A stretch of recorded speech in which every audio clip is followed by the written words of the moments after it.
Distinguished participants of the International Educational Technology Conference 2014, I'm Dr. İsmail Yaman from the ELT department at 19 Mayıs University, Samsun, Turkey.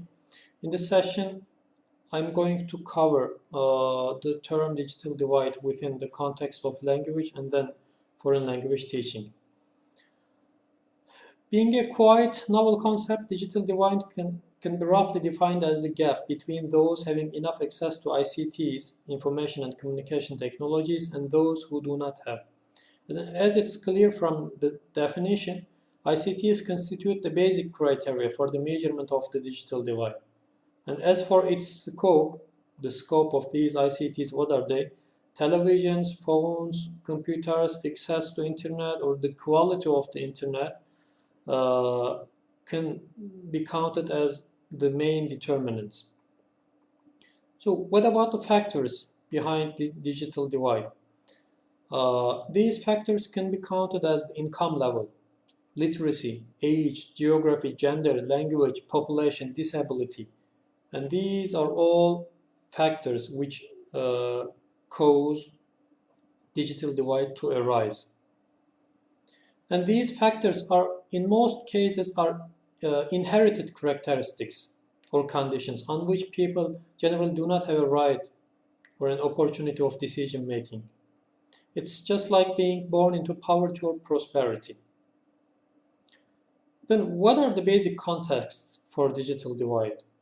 It may show itself between continents, for example, Africa, America, between countries, Turkey, England, between regions in the same country, between cities, between different schools in the same province, and even between the family members of a single family.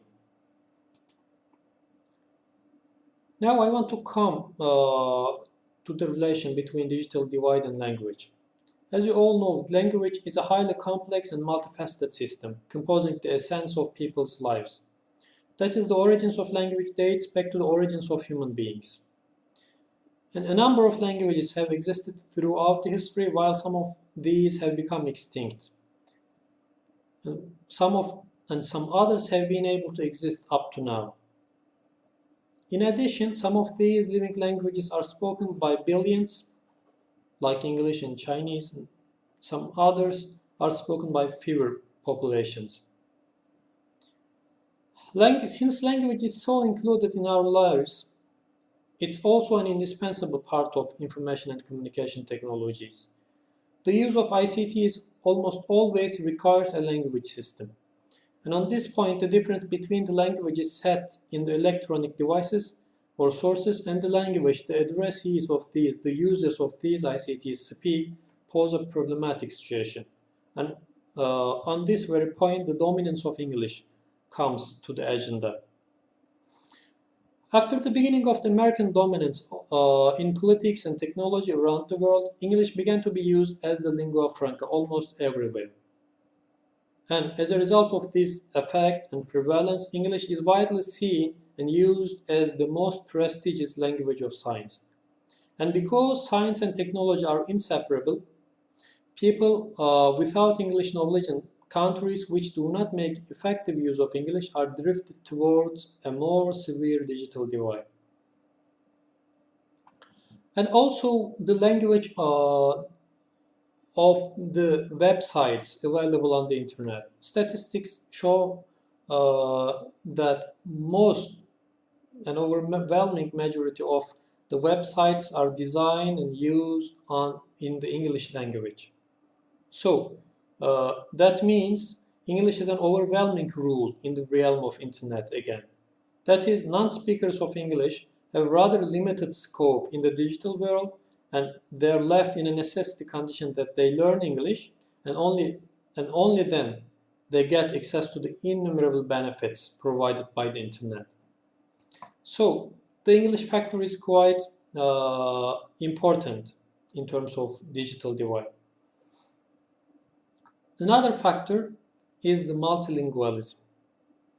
Even though multilingualism is a direct indicator of cultural and social wealth, it may become a disadvantage in dealing with digital divide in communities where the number of languages exceeds a few. While the rule of English is an undeniable case, it would be weird to expect that more than 3 languages in a country can receive equal shares in terms of technological developments. The existence of each more language means a new challenging translation process. Furthermore, every language in a multilingual system does not have the chance of being seen worthy enough for translation. India and South Africa, for example, there are more than 10 official languages in these countries, and in addition to them, dozens of other local languages. When a novel technological system or software enters in such countries, the official languages are naturally given the priority for the translation. Thus, the speakers of less common languages in these countries become digitally isolated, and they are somehow forced to employ the other more prevalent languages in order to keep abreast of the developments. After establishing the link between digital divide and language under the titles The Dominance of English and Multilingualism, I want to come to the point of foreign language teaching and digital divide. Each passing day brings a new paradigm, and the conditions of effective learning are shaped in accordance with these new paradigms. The century we live in has introduced a number of facilities for the realm of education, and most of these are closely related with the use of technology. Warshauer et al., for example, state that the integration of the internet into learning brings a number of benefits. The benefits they list are authenticity, increased authenticity, literacy, interaction, vitality, and empowerment. However, the problem here is the identification of the extent to which learners have access to ICTs on an equal basis. Approaching the issue more to the foreign language realm, foreign language teaching differs from the second language context in many respects. First of all, learners do not have enough opportunities to have access to the authentic uses of the target language in foreign language learning environments. This is mostly because of the fact that there are not enough native speakers around to practice and to be exposed to the target language to an adequate extent. Therefore, language learners and teachers need to exert extra effort to compensate for this disadvantage. And under this framework, the significance of making use of technological aids increases at this point. And if there is digital divide faced by the learners in different countries, regions, cities, schools, and even families, it is hard to mention equal chances of developing foreign language skills. The importance of the use of ICTs for the language learning and teaching purposes is now going to be discussed under different titles, and the first point here is the use of instructional materials in the foreign language classroom. The effective use of materials is quite important in foreign language teaching. In order to raise the efficacy of the learning process, teachers can make use of internet, computers, smart boards, and projectors in the language classroom. This is especially important in terms of raising the authenticity of the learning. Through internet, learners can have access to limitless authentic reading, listening, writing, and speaking activities and tasks or exercises. In disadvantaged schools, for example, in technologically disadvantaged schools, listening activities are still done through cassette players, and this challenges students due to factors like poor voice quality, the absence of a visual aid, etc. However, a computerized listening activity provides the students with supporting visual aids, a perfect live voice quality, and even a script of the listening text. Alongside their benefits to the improvement of language skills, the use of technological aids in the classroom can contribute remarkably to the motivation of the learners. Actually, this is not something completely related with the within-class conditions. On the contrary, These learning aids render learners autonomous and make learning free of time and place restrictions. The POSH term computer-assisted language learning puts a strong emphasis on this autonomy dimension with its direct reference of learning instead of teaching.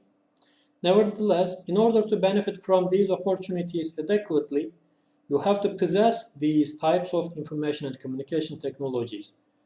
A technologically advantaged student, for example, can look up an unknown lexical item on a smartphone instantly, while a technologically disadvantaged student has no alternative than a paperback dictionary, the use of which is relatively time-consuming and difficult compared with digital and online dictionaries. The other point I'm going to mention is testing, language testing. Assessment is an integral part of all learning processes, and language learning is not an exception at this point. Computerized systems enable language teachers to prepare more interactive and content-rich tests. However, the learning environments that suffer from digital divide are bound to paper and pen tests.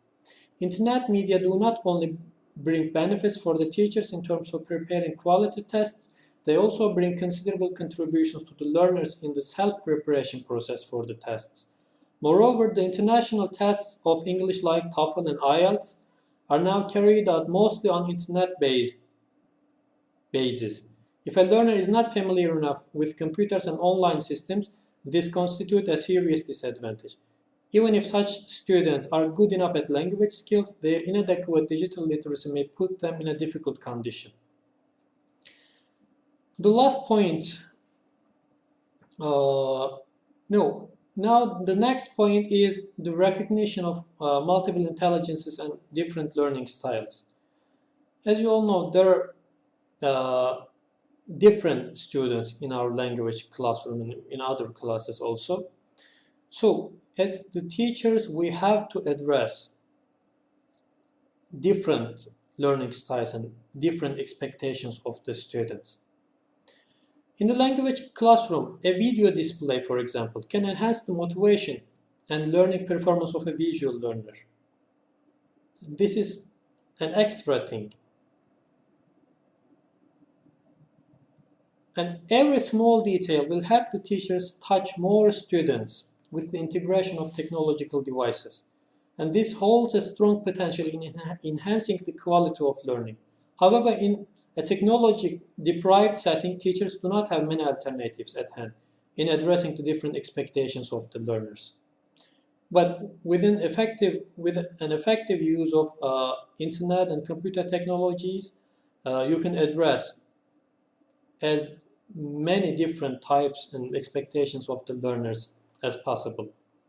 The last point I'm going to mention is the foreign language teaching for the handicapped students. You can use specifically designed websites or softwares to this end. Even screen readers can bring priceless uses to such disadvantaged learners in their foreign language learning process. And the availability of a computer and access to internet can also save other physically handicapped students from going and participating in language courses in person. And thanks to internet, they can benefit from the limitless language resources to develop different language skills in accordance with their own needs and preferences, and even attend online speaking sessions thanks to internet. However, these are not so possible in settings where digital divide unfortunately shows itself. In this session, I have tried to cover the term digital divide within the context of language and foreign language teaching.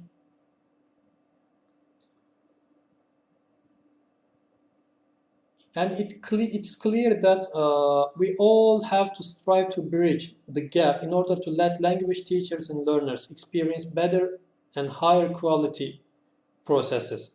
And technology is developing at an unbelievable pace, and the benefits it brings holds a significant potential for everyone. However, if we cannot manage the struggle against digital divide effectively, these invaluable benefits can easily turn into huge disadvantages for many people. Thank you for your attention and thank you for listening.